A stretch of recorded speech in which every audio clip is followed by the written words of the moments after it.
what zany world do I live in where I buy a game that's a crossover between the beloved Mario franchise and the almost Minion-esque Rabbids on day one, and also it actually turns out to be really fucking good. The second I heard about Mario plus Rabbids Kingdom Battle, Mario plus Rabbids, Mario and Rabbids?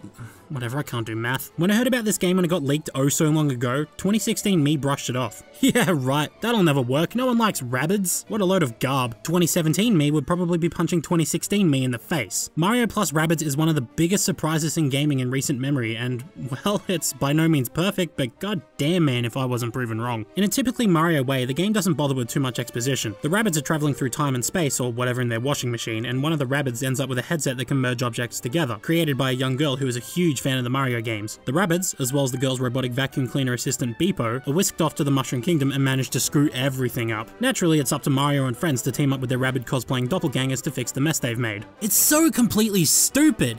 And I love it! Hearing the Rabbids for the first time as they tumbled out of the washing machine made me chuckle, but it was more of a, oh god, here we go kind of laugh. But they grow on you. The humor is very slapstick and lowbrow, but it's a very stark contrast to the inhabitants of the Mushroom Kingdom who look almost normal in comparison. Seeing them react to the Rabbids' bullshit is what makes the Rabbids funny. There were a few laugh out loud moments throughout the game, such as, I mean, I don't want to spoil it, but there's an opera-themed boss battle and it's just one giant Mario diss track and it's brilliant. The game is, unexpectedly, a turn-based tactical RPG, and as much as I want to avoid making comparisons, it's unashamedly taking cues from XCOM. You'll position your party of 3 around the map, taking advantage of cover whenever you can, and attack enemies with an array of ranged weapons, from a generic blaster to Luigi's sniper-esque weapons to, rubber duck grenades. The cover system's easy to understand. Depending on the level of cover you're behind, there's either a 0, 50 or 100% chance you'll be hit with no in-betweens. Never will you be in point-blank range only to have the game tell you there's a 90% chance of hitting the Rabbid that's practically breathing down the barrel of your gun. What makes it different from XCOM is the wealth of movement options available to you. You can use another character to catapult yourself further, or ram into an enemy as you speed past, or take advantage of one of the many pipes littering the place. In a single turn, you can be on the other side of the map, and so can the enemy. Yeah, it gets pretty hard almost immediately. I lost to the first mid-boss, but afterwards I charged in with a new strategy and swamped the boss mostly unscathed. These kind of thrilling battles are very much what kept me playing through the game, and they almost never let up. One mistake and you will likely pay for it. I just love, though, how this game is all about movement. Think about it, Mario himself is all about movement. Jumping, running, spinning, this man is the definition of movement in video games, so to see a Mario-themed RPG based around movement work so well is impressive. To help you in combat, each character can buy and equip new weapons or spend points to expand their skill tree. Yes, you heard that right, Mario has a skill tree. Each skill tree is decidedly small, but packs a lot of interesting and useful new abilities for your party to use. And later, battles become even more interesting as a result. Oddly, Mario has to unlock the ability to jump on enemies' heads, but it's oh so satisfying regardless. An odd design choice, though, is that you're required to have Mario in battle at all times, as well as at least one Rabbid. This leads to some interesting team compositions you might have thought of being completely ruled out. I understand why this was implemented. I mean, would you rather have Luigi or a Luigi cosplayer? Oh, who am I kidding? I love Rabbid Luigi. Listen to me, Rabbid Luigi! Between battles, you get to explore the Mushroom Kingdom and find new equipment, coins to buy new weapons, and things like concept art and 3D models. I really like how each world is one giant area with no loading screens, making the Mushroom Kingdom feel huge as a result. Entering battle is also seamless, as the battle zones are directly integrated into the world. There is a lack of polish in some areas, such as objects in the far distance noticeably fading in and shadows flickering, but it rarely happens. There's also a few camera bugs during battle and a bit of slowdown when you use a special ability, but otherwise the game sticks to 30 FPS and 900p docked, and 720p undocked. I didn't expect a game like this to be 60 FPS, nor does it need to be, but the slowdown is pretty noticeable. The one big issue I have with the game is Beepo. While exploring the world, instead of controlling one of your party members, you control Beepo, a tiny little hoover that can be hard to see at times. Picking up coins and interacting with the environment proved to be frustrating at times simply because muscle memory dictated that I was Mario, not the tiny little frisbee floating in front of him. It's an annoying blemish on what is otherwise a mostly linear but enjoyable world to explore. This is much less of an issue, but I also find the feeling of progression to be a bit tacked on. When you finish one of the game's 4 worlds, you get a health increase, which isn't as satisfying as receiving more health upon leveling up or something similar. You'll also receive a new ability at this point, but you just get a little pop-up message saying, "Whoa, you can push blocks now, good job, have a pat on the back," instead of receiving it or stealing it from the boss or something. It just feels a little strange to me. Otherwise, I really can't recommend Mario plus Rabbids enough. The animation in particular is a lot of fun, and it's great to see Mario and his pals in such loosely animated cutscenes. It's almost half the reason to play this game. Other than that, you can backtrack and find all the collectibles with new abilities, partake in a limited co-op mode that gives you and a friend control over 2 characters each, or try some challenge maps with varying restrictions. At around 25 to 30 hours in length, excluding bonus content, Mario plus Rabbids Kingdom Battle is, and I can't believe I'm saying this,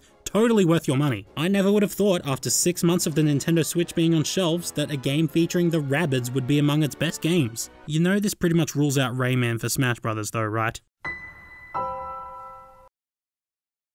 Get down! There's a sniper on the...